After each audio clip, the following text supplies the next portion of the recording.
नमस्कार, जोहर, प्रणाम। कैसे हैं आप सब? मैं विष्णुदयाल सिंह। तो आइए आज बात करते हैं आत्मसमर्पण। तो आत्मसमर्पण किसके लिए मैं आज बात करूँगा? तो नक्सलियों के लिए आत्मसमर्पण क्या होता है, कैसे होता है, कब होता है, क्यों होता है, कौन कराता है और समर्पण करना नक्सलियों के लिए कितना फ़ायदा होता है? तो आइए इसी बारे में बात करेंगे। तो आइए दोस्त बात करते हैं आत्मसमर्पण। आज बात करने का मुख्य उद्देश्य यही है कि जब नक्सलियों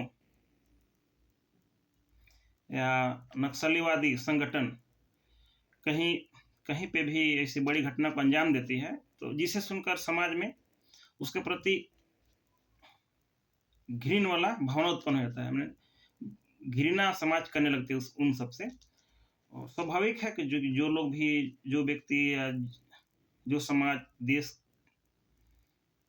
में हो रहे विकास को हानि पहुंचाएगी या उसे बाधा करेगी, तो समाज उससे दुखी होती है, या समाज उस पर गुस्साती है। लेकिन यहाँ तो वो ठीक है, लेकिन लोग बोलते हैं कि नक्सली हमारे समाज के लिए एक बहुत खराब है या देश को हानि पहुंचाते हैं, इसलिए इन लोग को आत्मसमर्पण नहीं करना चाहिए, इन्हें गोली मार देना चाहिए, इनकाउंटर कर देना चाहिए।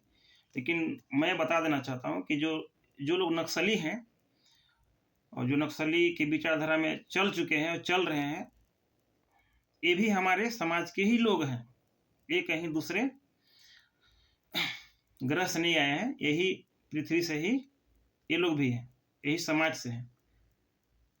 इन्हें भी हमें समाज में जीने के लिए अवसर देना चाहिए, इन्हें भी समाज में जीने के लिए हक है। जो अधिकार आपके लिए है, ये अधिकार इसके लिए भी होना, इन लोग के भी होना चाहिए। तो यहाँ तो ठीक है। तो ये बात कहने का मुख्य कारण यही है कि जो लोग नक्सली से घृणा करते हैं, तो केवल उनसे घृणा नहीं करते हैं, उस क्षेत्र के लोगों से भी घृणा करने लगते हैं, जिससे कि एक समाज में व्यवस्था बिगड़ जाती है और लोगों के नज़रिया बदल जाते हैं। तो आइए बात करते हैं कि नक्सली आत्मसमर्पण कैसे करा जाता है और आत्मसमर्पण करने के लिए क्या किया जाता है। तो आइए सबसे पहले बात करते हैं कि जो व्यक्ति समाज से बिछुड़ चुका है, यानी समाज से हट गया है, यानी समाज के मुख्य धारा से अलग हो गया है, तो उसे समाज में लाने के लिए प्रशासन के द्वारा आत्मसमर्पण कराया जाता है, यानी उसे समाज में लाया जाता है। यानी बोले तो मेन स्ट्रीम, मुख्य धारा यानी मेन स्ट्रीम में लाया जाता है। सबसे पहले उसको प्रशासन के समक्ष अपने हथियार के साथ आना पड़ता है और प्रशासन के पास हथियार जमा करना पड़ता है, और उसे जो प्रशासन का जो नियम होता है, कानून होता है, और जो भी कानून के दायरे में जो भी लिखने पढ़ने की प्रक्रिया होती है, उसे कराया जाता है, आत्मसमर्पण कराया जाता है। लेकिन इतना ही तक नहीं होता है, इसके लिए प्रशासन को एड़ी चोटियाँ करना पड़ता है। तो कहीं कहीं के जिले में, देश के कई ऐसे जिले में बहुत से नक्सली ने आत्मसमर्पण किया, क्योंकि वहाँ के एसपी, जिला जो एसपी होते हैं या उस क्षेत्र के थानेदार होते हैं, वे लोग जनहित में काम करना जानते हैं, व्यक्तिहित में काम करना पसंद नहीं करते हैं, जिसके चलते नक्सली लोग आत्मसमर्पण करते हैं। और हम प्रशासन को भी चाहिए कि वे लोग अपना ईगो पर कोई भी डिसीजन न ले, वे पब्लिक बेस पर ही डिसीजन ले, यानी पब्लिक के अनुसार ही डिसीजन ले, तब जाकर आत्मसमर्पण कहीं हद तक संभव हो पाता है। तो अभी तक बहुत से ऐसे नक्सली संगठन के लोग हैं या बड़े बड़े नेता हैं, और जो नक्सली में थे और नक्सलवादी से जो जुट चुके थे, वो लोग समाज में आ रहे हैं, आत्मसमर्पण कर रहे हैं और समाज में आज मेरे जैसे आप जैसे लोग की भांति जी रहे हैं, मेहनत कर रहे हैं, काम कर रहे हैं, नौकरी कर रहे हैं और अपने घर परिवार के साथ रह रहे हैं, तो एक खुशी की बात है। तो ये सबसे पहले जानते हैं कि नक्सलवाद, जैसे कि आजकल के जो शिक्षक हैं, टीचर हैं, नक्सलवाद क्या है और नक्सलवाद कैसे बना और नक्सलवाद का बुराई बढ़ चढ़ी दिखाते हैं, लेकिन ये नहीं दिखाते हैं, ये नहीं बोलते हैं कि नक्सलवाद कैसे बनता है और समाज को नक्सलवाद बनने में भी समाज का भूमिका होती है। तो यदि समाज चाहे, या गांव का समाज चाहे, पंचायत का समाज चाहे, जिला राज्य स्तर जो भी समाज है, जो भी व्यक्ति है, नक्सलवाद को अगर चाहे व्यक्ति चाहे हर व्यक्ति ठान ले कि नक्सलवाद को कम करना है, तो समाज नक्सलवाद को कम कर सकती है। तो मैं इसलिए कह रहा हूं कि समाज ही नक्सलवाद को पैदा करती है। तो मैं आगे जाके बात करूंगा कि समाज नक्सलवाद कैसे पैदा करती है और नक्सलवाद को पैदा करने में समाज का क्या भूमिका होती है। तो मैं इसके बारे में आगे जाकर बात करूंगा। तो सबसे पहले आइए बात करते हैं नक्सलवाद। नक्सली को आत्मसमर्पण करने के लिए प्रशासन किस तरह की योजना उसके पास पहुंचाती है, किस तरह योजनाओं की जानकारी उसके पास पहुंचाती है, उसे कैसे विश्वास दिलाती है, आइए इसके बारे में बात करें। नक्सली का मतलब ये नहीं है कि वो नक्सली है, प्रशासन कह दिया और वो आके हथियार डाल दिया, हाथ जोड़कर खड़ा हो गया कि भाई हम नक्सली हैं, हम आत्मसमर्पण करते हैं। ये नहीं होता है आत्मसमर्पण। आत्मसमर्पण करके बहुत प्रक्रिया यानी प्रोसेस होता है, इसी के तहत आत्मसमर्पण कराया जाता है। तो यदि कोई भी नक्सली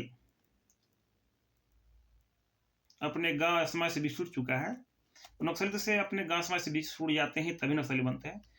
उसके लिए प्रशासन क्या करती है, उसके घर जाती है, उसके गांव जाती है और वहाँ के ग्रामीण जनता से और उसके गांव के व्यक्ति से बात करती है। उस नक्सली की जो स्थिति है उसके बारे में जानती है और उसकी गरीबी या उसकी कारण बनने के क्या कारण है उसके बारे में जानती है। उसके बाद सब जो शासन होती है, जिला प्रशासन या राज्य की जो भी प्रशासन होती है, वह उसके घर वालों को आत्मसमर्पण के बारे में बताती है। आत्मसमर्पण करने के बाद क्या क्या योजना मिलती है उसके बारे में बताती है और गांव के लोगों के बारे में बताती है, क्योंकि घर वालों और गांव के दोस्त लोगों को तो पता रहता है कि वो जो व्यक्ति है कहाँ पे रहता है, कौन सा क्षेत्र में उसका आवागमन है, कौन सा क्षेत्र में उसका एक्टिविटी है। तो घर वाले तो जानते हैं, भले प्रशासन के पूछने पे घर वाले नहीं बताते हैं, बात अलग है। और भाई अपना परिवार का पता कोई कैसे कोई बता दे। तो उसके बाद प्रशासन घर परिवार वहाँ ग्रामीण के लोगों से बात करती है और उस बात को घर परिवार के माध्यम या उसको दोस्त के माध्यम से वहाँ तक पहुँचाया जाता है, उसे विश्वास दिलाया जाता है। तो अभी तक तो बहुत सारे नक्सली लोग समर्पण कर रहे हैं और आत्मसमर्पण के मुख्य धारा में आकर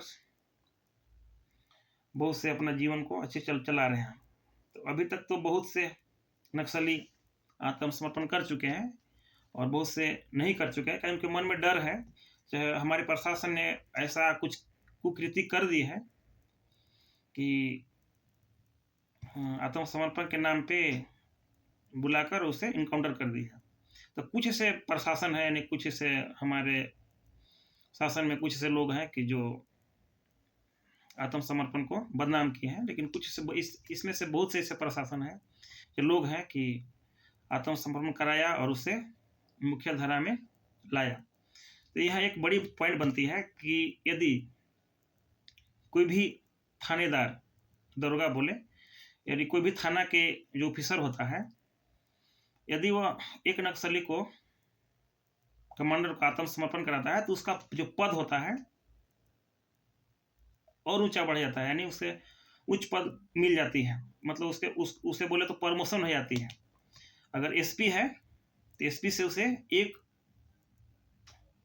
ऊंचा पद मिल जाती है, मतलब उसका प्रमोशन हो जाता है। तो एक ये भी फायदा होता है कि यदि प्रशासन के जो मुखिया होते हैं, हेड होते हैं, यदि वो नक्सली को आत्मसमर्पण कराते हैं तो उसे सरकार प्रमोशन देती है। एक ये भी फायदा होता है प्रशासन में, और दूसरा तरफ फायदा होता है नक्सली का भी। आत्मसमर्पण करने के बाद उसे भी फायदा मिल जाती है, रहने के लिए वास मिल जाती है उस जिला के, यानी उस जिला के अंतर्गत जहाँ उसे सुरक्षा दिया जा सके। घर बनाने की ज़मीन भी मिल जाती है, और बच्चों के लिए पढ़ाई लिखाई के लिए व्यवस्था भी मिल जाती है, और उसे नक्सलियों से सुरक्षा के लिए कुछ साधन मिल जाते हैं।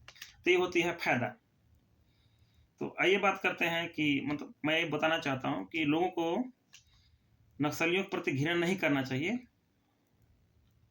उसे कम करने के लिए या उसे कंट्रोल करने के लिए समाज को आगे आना चाहिए, न कि समाज को नक्सलियों को आगे बढ़ने के लिए प्रेरित करना चाहिए। तो मैं आगे बताऊंगा कि समाज ने नक्सलवाद को बनाने में कैसे भूमिका निभाई है, मैं इसके बारे में बात करूंगा। तो जब अब यह बात होता है कि सरकार को ऐसा क्या दिक्कत होने लगा कि ये नक्सलियों का आत्मसमर्पण करना पड़ा। क्या कि सरकार के पास तो बहुत से मिलिट्री है, बहुत तरह के ऐसे संसाधन है कि नक्सलियों को खत्म किया जा सकता है, लेकिन सरकार इस तरह से नहीं करती, क्योंकि सरकार को पता है कि नक्सली जो बनते हैं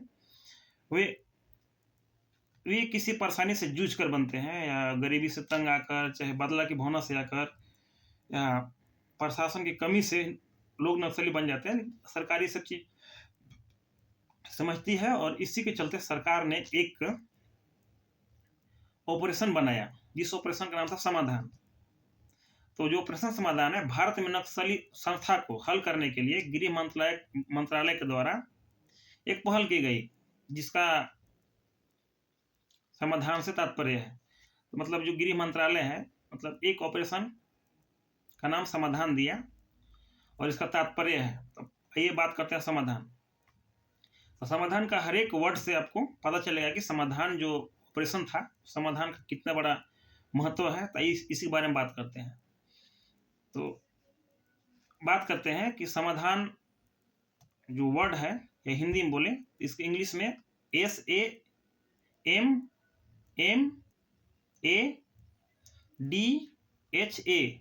समाधान। तो जो हर एक लेटर का अलग अलग अर्थ है, और हर एक वर्ड का एक मायने रखता है। तो पहला वर्ड है समाधान। तो समाधान में पहला वर्ड है एस का मतलब होता है स्मार्ट लीडरशिप, मतलब कुशल नेतृत्व। दूसरा होता है एग्रेसिव स्ट्रेटजी, मतलब आक्रामक नीति। और तीसरा होता है एम, मतलब मोटिवेशन एंड ट्रेनिंग, यानी अभिप्रेरणा एवं प्रतिक्षण। और चौथा होता है एक्शनेबल इंटेलिजेंस, यानी अभियोज्य गुप्तचर व्यवस्था। पांचवा होता है डी, डैशबोर्ड बेस की परफॉर्मेंस इन इंडिकेटर एंड की रिजल्ट एरिया। इसका हिंदी होता है कार्य योजना आधारित सूचांक एवं परियोन्मुखी क्षेत्र। छठवां होता है एच, यानी हार्नेस टेक्नोलॉजी, कारगर प्रौद्योगिकी। सातवां होता है a, action plan for each threat. इसका हिंदी होता है प्रत्येक रणनीति की कार्य योजना। आठवां होता है एन, यानी नो एक्सेस टू फाइनेंसिंग, मतलब नक्सलियों की वित्त पोषण को विफल करने की रणनीति।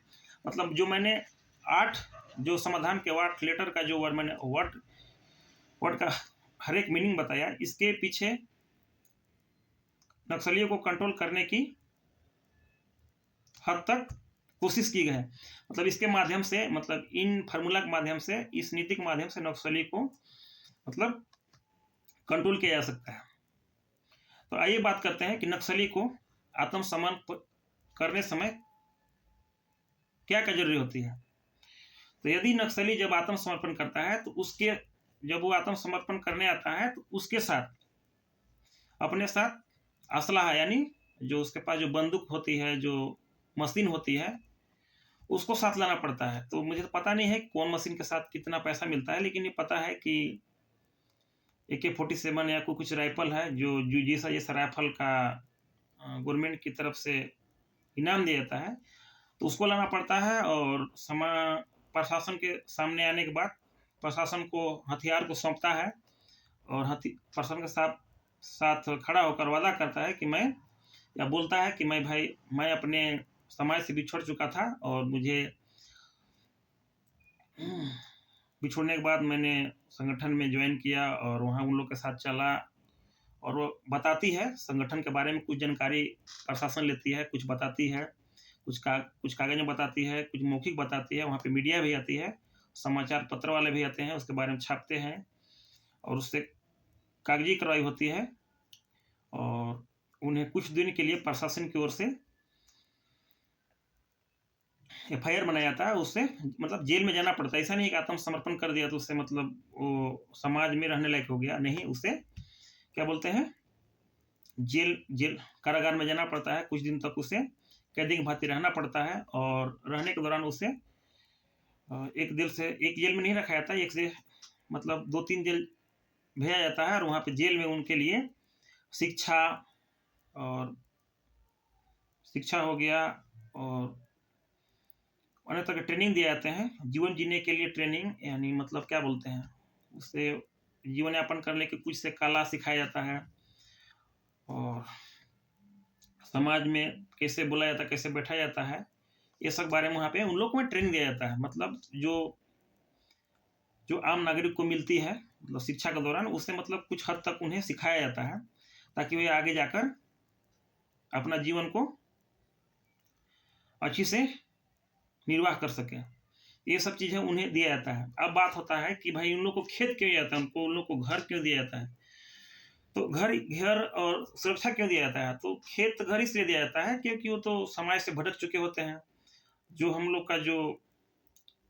लोग योजना का लाभ ले चुके होते हैं, ये सब लाभ उन लोग तो नहीं मिल पाता है क्योंकि उन लोग तो जंगल में भटकते दिन रात गुजर जाता है। तो ये लोग को शिक्षा और कारीगरी सीखने का मौका नहीं मिल पाता है, तो इसलिए उन लोग को इस तरह से शिक्षा या कारीगरी सिखाया जाता है।